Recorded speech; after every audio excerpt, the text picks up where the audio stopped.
공에 대한 인식으로부터 발생하는 5가지 특성은 앞으로 변증법 이후의 의식변화 구조를 구축해내기 위한 개념적 바탕도 되고 그 다음에 형상의 의미를 추론해낼 수 있는 기본 바탕도 됩니다.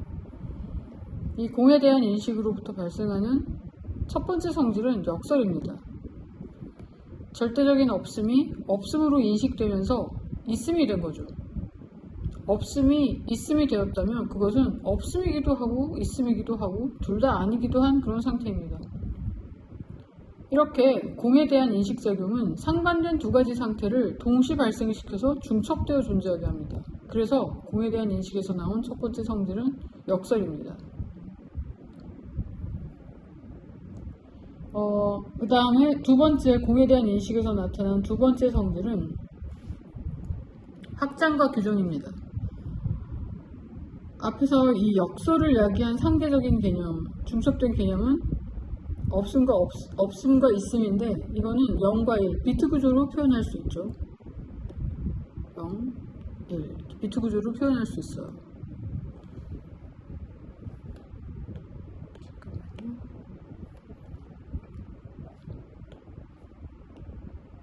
0하고 1.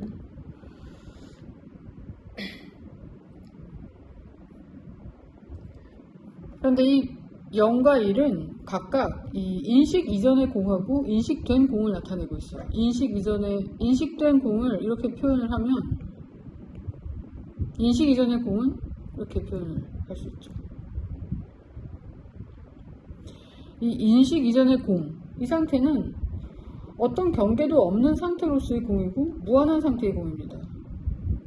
그러니까 어떤 경계도 없다는 말은 뭐 한계나 제한이 없다는 상태니까 그냥 무한히 확장되어 있는 상태로 볼 수 있다는 거죠.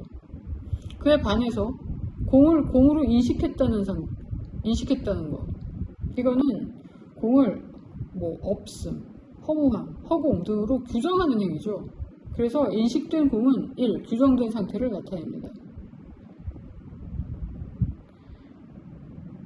그러니까 이 확장과 규정이라는 2가지 성질은 역설적인 구조를 만드는 이 상대적인 대립상의 내재된 힘이에요. 각각 내재된 힘이에요. 서로 정반대의 힘이 한 자리에 있으니까 역설이지만 형상을 통해서 보면 이 역설적인 힘이 아니라면은 이 형상이 형성될 수 없다는 것을 알 수 있어요.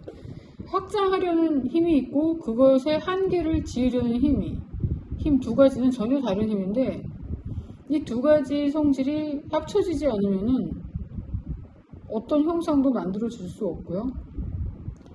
인식도 만들어질 수 없습니다. 자,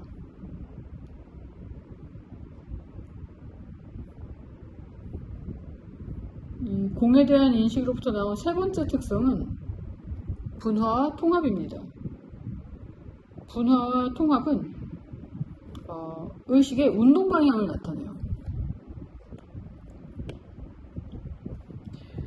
이 방향에 대한 개념이 있어야 의식 구조가 발전해 나가는 모습을 구조화할 수 있어요. 그러니까 정과 반이 왜 합으로 가는지, 뭘 근거로 그런 운동을 하는지에 관한 근거입니다. 그러니까 객관의식의 시작은 공을 인식하면서부터라고 했잖아요. 그런데 이 인식행위는 어떤 경계도 없는 공을 상대적인 개념으로 분화를 시키죠.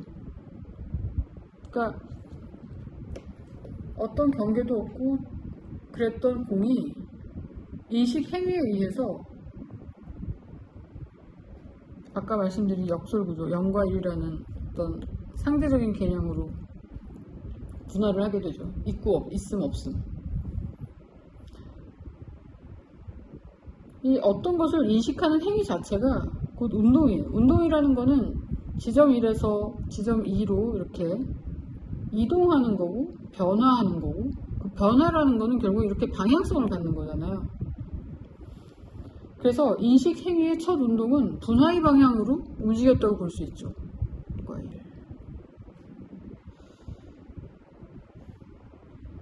그런데 이렇게 인식 행위로 인해서 분화되어 나타난 상대적 개념들은 그 다음에는 다시 하나가 되기 위한 방향으로 다시 돌아가는 운동을 하게 돼요. 자, 이렇게 분화가 됐다가 이게 다시 돌아가려는 운동을 하게 된다는 거죠. 왜 이 방향으로 움직이는가 하면은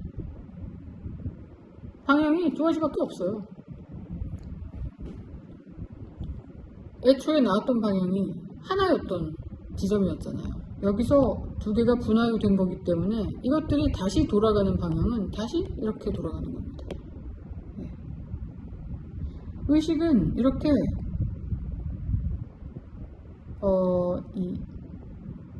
계속 이 분화와 통합 운동을 하면서 자신을 확장해 나가요.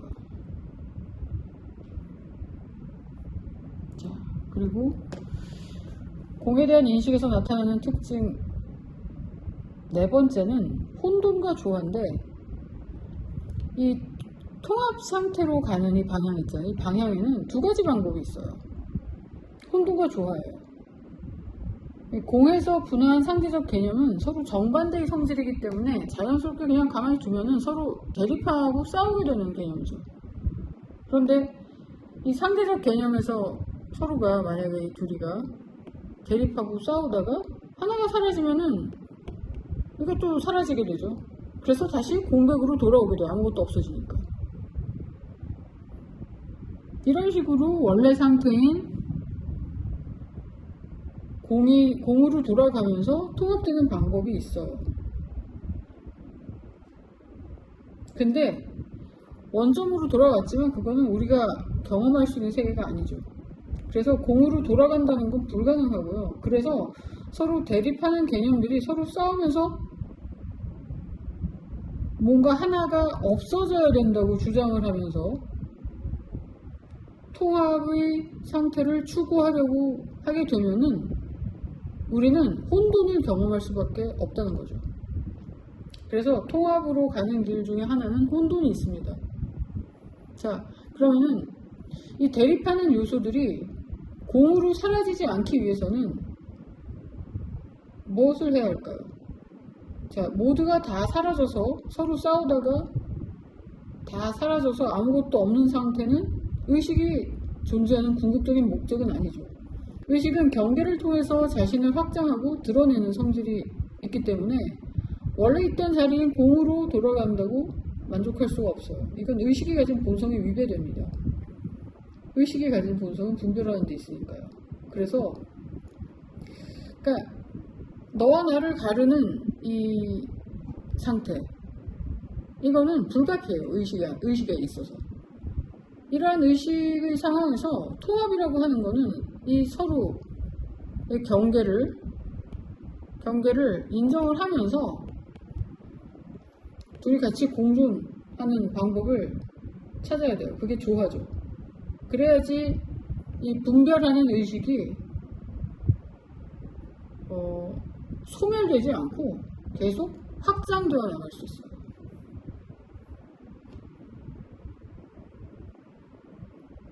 근데 이 통합으로 이 조화의 이상적인 상태를 상징하는 개념이 이 황금비례예요. 이 황금비례는 의식이 분별을 통해서 통합을 이루고자 하는 의도를 상징적으로 가장 잘 보여주고 있어요.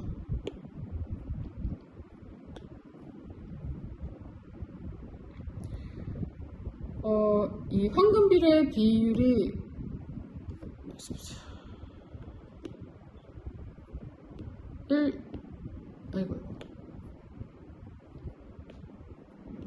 1대 1.618이죠. 여기 차이가 0.618이잖아요. 이 근소한 차이는 뭘 말해주는 거냐면 거의 같으면서도 최소한의 다름을 유지하는 어떤 조화된 상태를 나타내는 거죠. 이 조화가 1대1이 아닌 이유는 똑같아. 1대1. 둘이 똑같아지면은 그냥 0이 되잖아요. 모두 같아지면 공으로 돌아가기 때문이죠. 그러니까 이 조화라고 하는 거는 서로의 차이, 이 다름을 전제한다는 거죠. 이 공을 인식하면서 분화한 상대적인 개념이 다시 통합 방향으로 움직이게 되는 원인이 이 차이라는 갭이 있기 때문이에요. 1대1로 같아지면 움직일 필요가 없어지죠.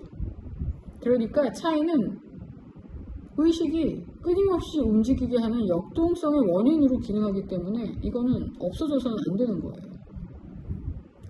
이 황금비 1:1.618이 전 그걸 상징한다고 보고 있고요. 바로 그렇기 때문에 이 표상하고 표상하는 대상은 절대로 1:1 대응이 될 수가 없어요. 언제나 오차가 생겨요. 정확하게 일치되는 상징 관계는 있을 수가 없어요. 네, 그렇게 되면은 그런 거는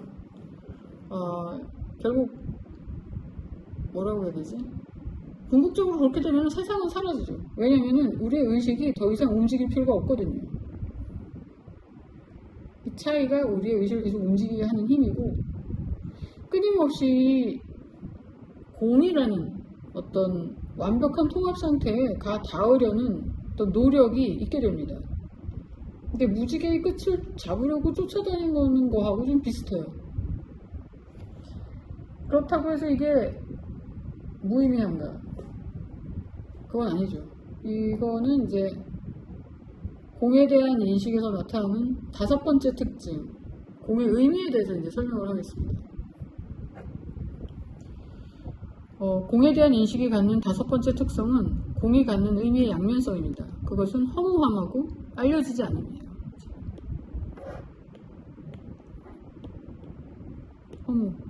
허무함하고 알려지지 않음.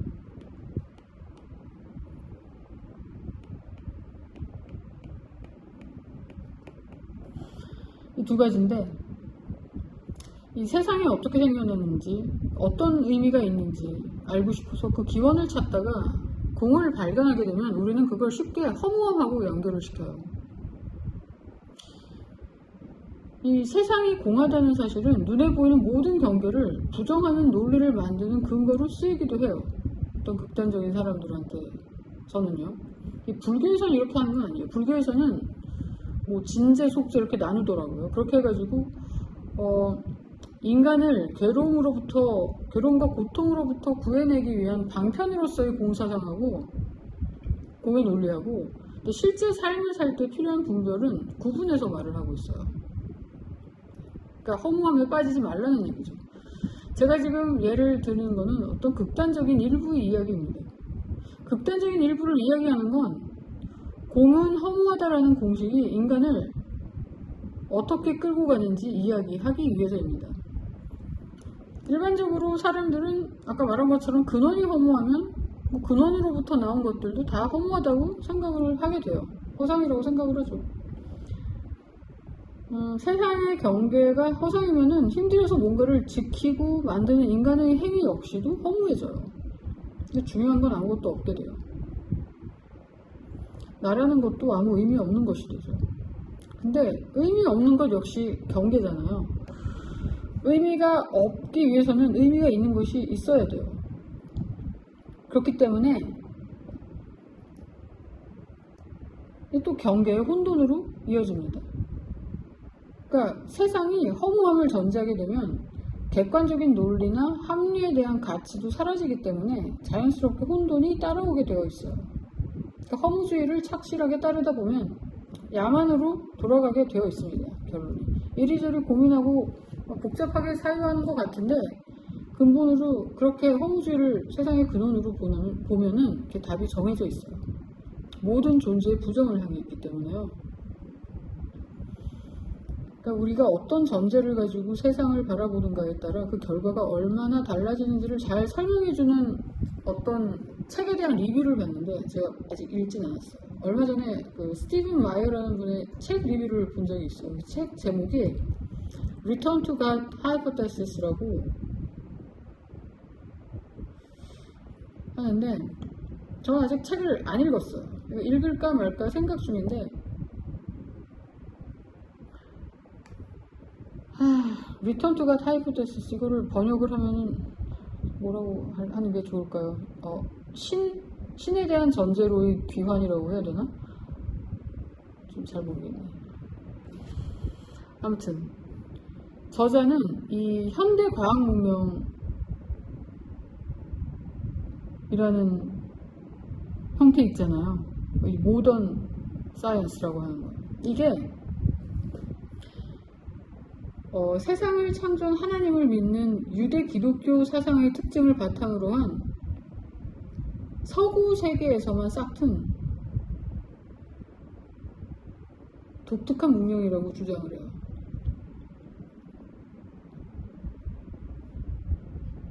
그러니까 기독교를 믿는 서구에서만 현대적 형태의 과학 문명에 필요한 지적 전제가 있었다는 말을 인용을 하더라고요. 대담 진행자가 유럽이 중세 암흑기 어떤 시절에 중국과 아랍에서도 뭐 훌륭한 수학과 과학 문명이 있었다고 얘기를 하면서 위험한 발언이라고 얘기를 했는데, 뭐 그건 둘째치고 저자의 말을 들어보면 일리가 좀 있어요. 이 과학이라는 게 뭐 신에 대한 믿음하고 그 대척점에 반대 지점에 있는 것 같은데, 뭐 신을 부정하고 무신론하고 오히려 그 괴를 같이 하는 것 같은데, 사실은 반대로 신의 절대적 존재에 대한 믿음하고 세상이 그의 창조물이라서 이 세상에는 신의 질서가 각인되어 있다는 세계관이, 기독교적인 세계관이 오히려 인간으로 하여금 과학적인 사유를 할 수 있도록 만들어냈다는 거예요. 그러니까 신이 인간을 그 이미지를 따라 창조했고, 바로 그렇기 때문에 이 세상은 인간이 이해할 수 있는 형태로 만들어져 있다는 전제도 또 포함이 되더라고요. 그리고 이 절대자 신에 비해서 피조물인 인간의 연약함과 오류를 인지하고 있기 때문에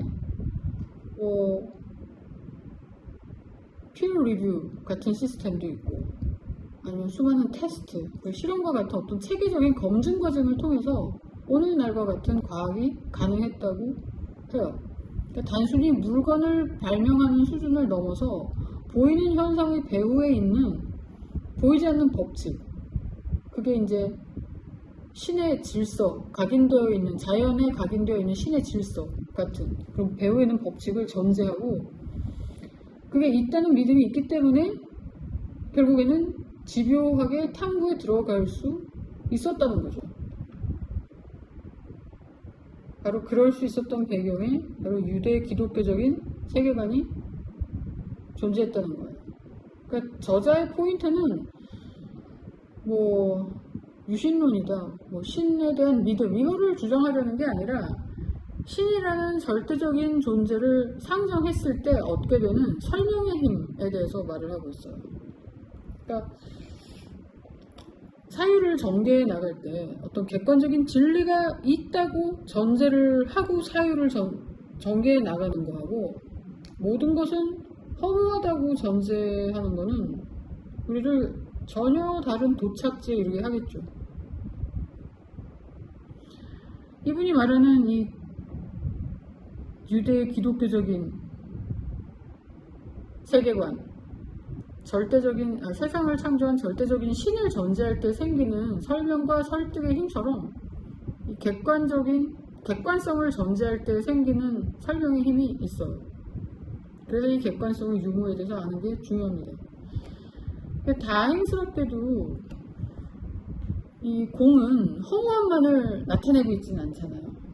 네, 다른 게 있어요. 알려지지 않음이라고. 그래서 굳이 종교에 귀의하지 않더라도 우리가 허무함을 극복할 수 있는 관점이 있습니다.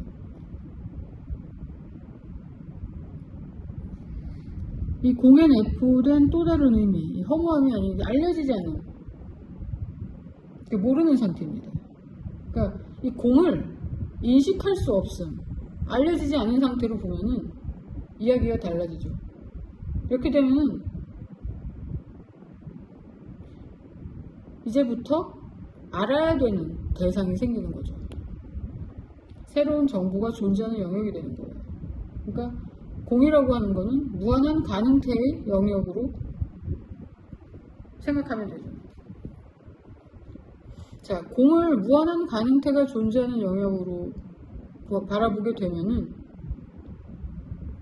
공에 대한 인식이 만들어내는 인식 경계는 그때부터 의미를 갖기 시작해요. 이 경계를 구축하는 논리가 필요하게 되고요.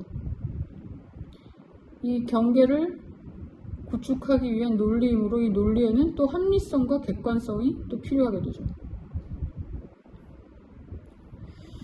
이 무한한 가능태, 공백 안에서 잠자고 있는 무한한 가능성을 이렇게 생각할 수 있어요.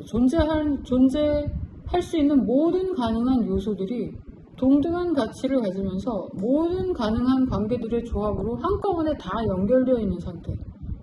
예. 이게 바로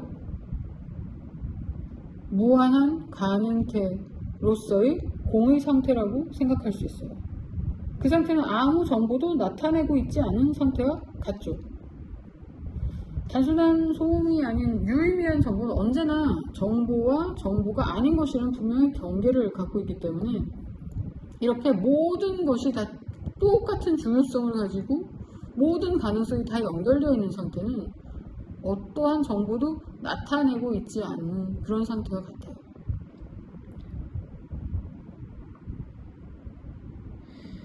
이 허무함도 공이지만 가능한 모든 일들이 가능한 모든 순서상으로 동등하게 완벽한 균형을 이루며 존재하고 있는 상태 역시 공이에요. 그래서 후자를 택하면 공에 대한 인식은 곧 무한한 가능성에 대한 인식으로 변화하겠죠.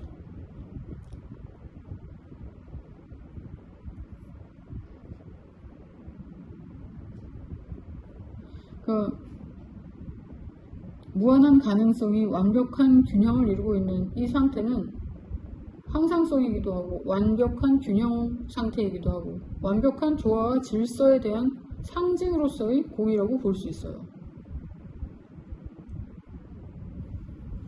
의식작용이 만들어내는 인식경계는 이러한 무한한 가능태를 품은 공이라는 전체 중에서 부분에 대한 인식을 드러내는 것이 되고요. 이러한 부분을 현상해내는 의식작용에 의해서 유한한 인식경계가 무한하게 현상이 되겠죠.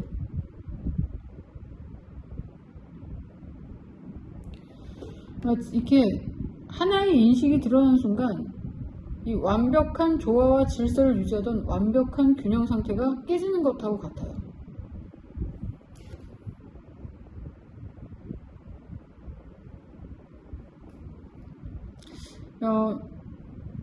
어떻게 보면 원죄라든가 업이라는 개념은 이러한 의식작용에 의해서 완벽한 상태를 깨버리는 것을 상징하는 게 아닌가 하는 생각도 들어요.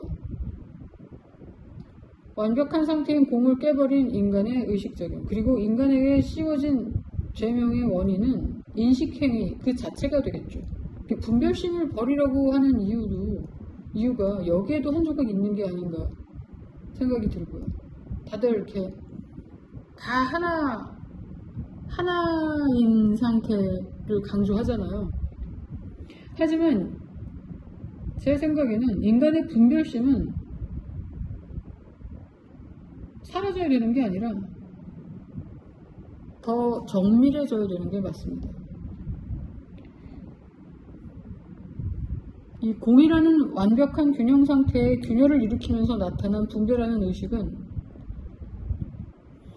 아까 분화와 통합을 설명할 때 설명한 것처럼 설명한 것과 같이 이렇게 깨진 균형을 회복하기 위해 움직인다고 볼 수 있어요. 분화와 통합작용이 연이어 일어나는 이유가 공에 내포된 균형력이 작용하기 때문이라고 추론해 볼 수 있겠죠.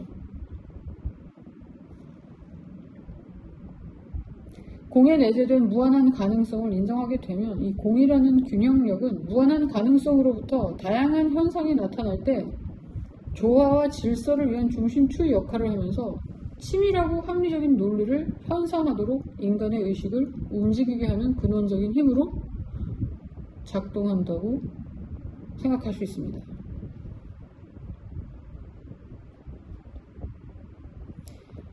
공이 거대한 추상적인 전제로 존재하고 있는 거죠. 인간의식은 모든 것을 있게 하기 때문에 이 공이라는 이 상태를 직접적으로 경험하거나 인식할 수 없어요. 그래서 공이라고 하는 거는 인간의 의식을 통해서 비유나 상징, 표상으로 자신을 드러낼 수밖에 없어요. 이렇게 무한한 가능성으로서의 공은 우리 사유를 완벽하게 다듬어 나갈 수 있는 이상적인 목표로서 기능하게 돼요. 이런 관점에서 보면 모든 대립적인 현상은 세상에 던져진 명제들이고, 이 다양한 대립 상태에 대한 조화와 질서는 명제에 대한 바른 논증으로도 볼 수 있겠죠. 그러니까 공백이 허무하다, 이 전제를 택하면 분별하는 의식은 불화와 대립을 조장하는 문제거리고, 우리의 인식은 주관적인 선에 머물게 되고요. 공백이 알려지지 않습니다. 알려지지 않은 무한한 가능성이다. 이 전제를 선택하면 분별하는 의식은 유의미한 경계를 생성하는 기능이고요. 공상태로 한 덩어리가 되는 모든 가능한 의미들을 하나씩 독립적인 경계를 가진 상태로 펼쳐 보여주는 역할을 하는 그런 기능이죠. 그리고 우리의 인식 상태는 객관적인 경계를 갖기 위해 노력할 겁니다. 공에 대한 인식에서 발생하는 5가지 특성에 대한 설명을 이제 마치겠습니다. 다음에는 지금 설명한 공의 특성을 바탕으로 변증법 이후의 구조인 나선 한면 구조에 대해서 이제 설명을 하겠습니다.